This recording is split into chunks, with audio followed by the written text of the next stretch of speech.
Alright, programming the controls for the Nintendo 64 emulator is a little tricky.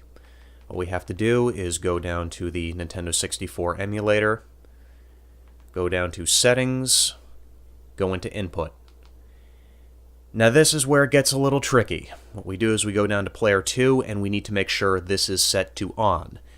Now the problem is that pushing the OK button or any one of the directional arrow buttons doesn't do anything.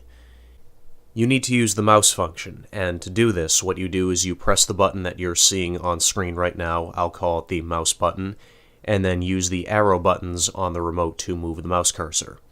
And press the mouse button again, and then one of the arrow buttons to disable the mouse function. Now, to map the buttons for the controller, you also need the mouse for this. So you go inside to Controller Mapping, click on whatever function you want to map a key to, and then press whatever button you want to have mapped to that function. So like for instance the Z key, click on that, and then click any button that you want to map it to. You'll also have to do this with every controller that you want to use.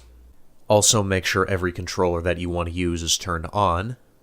So yeah, that's how you map the controls for the N64 controller.